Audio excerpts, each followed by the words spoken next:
السلام عليكم ورحمة الله وبركاته. ازيكم يا حبايبي؟ عاملين ايه؟ يا رب تكونوا بخير. في الشتاء بنحب نحلي بحاجات من المخبوزات اللي بتبقى دافية. الخميرة والدقيق والقرفة من الحاجات الروعة اللي بتخلي ريحة البيت في منتهى الجمال. انا بحبها. فهنعمل مع بعض النهاردة بإذن الله السينابون بطريقة سهلة، وبإذن الله المقادير هتبقى متوافرة في كل بيت. من جمالها هتقومي تعمليها على طول إن شاء الله. في بولة على جنب هنحط 4 كوبايات ونص من الدقيق، هننخلهم كويس. طبعا دي الكوباية المعيارية اللي أنا بعاير بيها، حطيت 4 كوبايات ونص. هضيف عليهم 4 معالق من السكر اللي هما ما يعادل ربع كوباية من السكر، وكمان معلقة كبيرة بيكنج باودر، ومعلقة صغيرة من الملح. دي كده المكونات الجافة.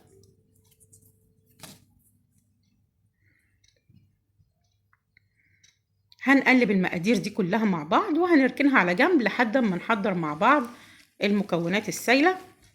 ودي عبارة عن كوباية وربع من الحليب.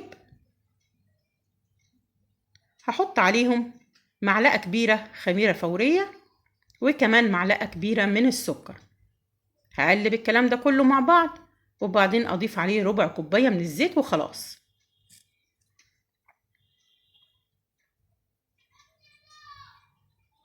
طبعا احنا بنحط المكونات دي مع بعض على جنب لحد ما نتأكد ان الخميرة بتاعتنا خميرة كويسة، وبعدين هنضيفها على طول على المكونات الجافة. هنسيبها بس 10 دقايق كده على جنب.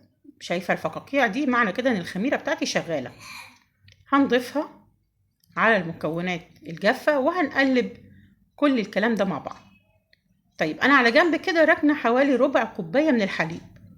اذا احتجت لها هاخد منها معلقتين 3، او حتى اذا احتجت الربع كله هاخده.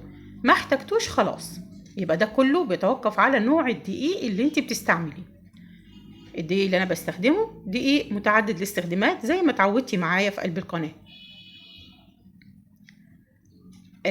كتر ما تعجني في الدقيق ده اللي بيخلي العجينة بتاعتك حلوة، وبيخلي ليها مطة حلوة، وتعرفي تفرديها تتفرد معاكي بسهولة. شايفة؟ بوصل بيها للمرحلة دي.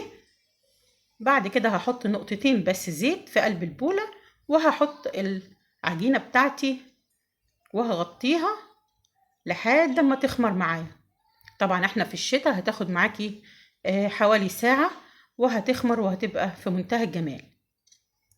لحد ما تخمر هنعمل مع بعض المكونات الحشوة بتاعت السينابون. طيب ديت كوباية زي ما انت شايفة كده، كوباية صغيرة من السكر، عليها كمان معلقة من النشا ومعلقتين من القرفة وخلاص.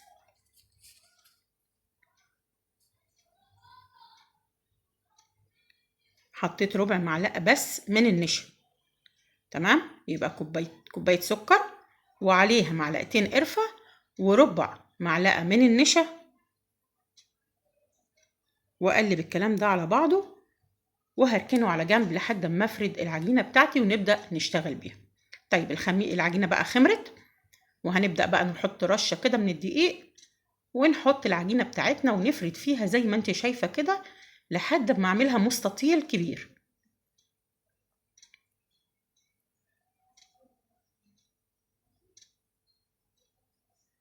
شايفة سهلة ازاي في ان هي تتفرد؟ ده يرجع لكتر العجن، يعني بنقعد نعجن فيها اكتر من 10 دقايق لحد ما نوصل للمرحلة الجميلة دي. سهلة معاكي وبتتفرد، مش كل ما تفرديها ترجع تلم معاكي تاني.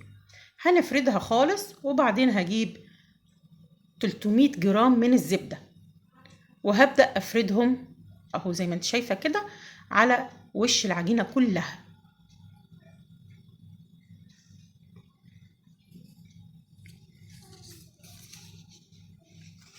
هنفردها بالمنظر ده، وبعدين هنجيب الحشوة بتاعتنا اللي احنا حضرناها وعلى طول هغطي بيها السطح بتاع العجينة بتاعتي.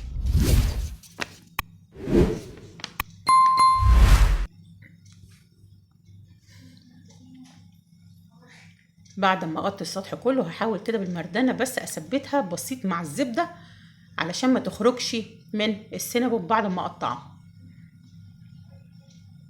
هنثبتها وبعد كده هنبدأ نلف العجينة بتاعتنا رول، واحاول اخلي الرول بتاعي ضيق مش واسع، يعني ما توسعيش وانتي بتلفي.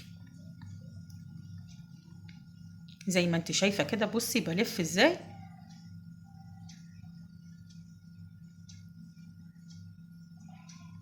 بعد كده الطرف بتاع العجينة هحط له نقطتين من المية بس عشان يمسك في بعضه، واحاول افردها بايديا كده وابرمها على الرخامة كويس، وهنبدأ نقطعها قطع متساوية. صاج حاطه له مادة دهنية، وطبعا الفرن شغال على 180، وهنبدأ نقطع السينابون بتاعنا القطعة حسب ما انت تحبي، بس حاولي انها ما تبقاش قطع متفاوتة، يعني ما تبقاش واحدة كبيرة وواحدة صغيرة، تعمليهم نفس الحجم عشان ياخدوا نفس الوقت في السوا. زي ما انت شايفة كده بسكينة حامية او حتى بخيط زي ما انا بعمل كده، وهتقطعيهم كلهم. بعد ما تقطعيهم هتغطيهم بفوطة وهتسيبيها لحد ما تخمر معاكي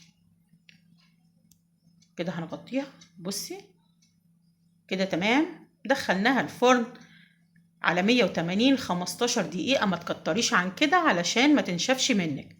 هنعمل الصوص بتاعها.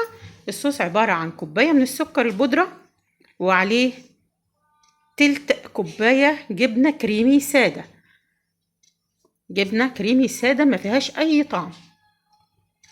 وكمان هنحط 3 معالق من الكريمة، معلقتين من الزبدة، ومعلقتين من اللبن البودر، وتلت كوباية من اللبن. هنبدأ بالمضرب نقلب كل الصوص ده مع بعضه وهي طالعة من الفرن، وهتسقيها بالصوص ده. اللي حابب واللي مش عايز خلاص هتركني له على جنب، يعني في ناس بتحبه وفي ناس ما بتحبوش. يعني انا عندي من ولادي في اللي حبه وفي مش عاوز صوص. هنغطيها بالصوص كده زي ما انت شايفة، وكمان هحط لها، كنت عاملة صوص كراميل، هتغطيها بصوص الكراميل وهتقدميها بالهنا والشفا في منتهى الجمال. لسه ما نزلتيش ولا اشتركتي في القناة؟ انزلي واشتركي في القناة، حطي لايك وكومنت حلو ودعمي زر الجرس علشان يوصل لك كل جديد. وبكده يكون خلص الفيديو بتاعنا النهاردة. شكرا ليكم، والسلام عليكم ورحمة الله وبركاته.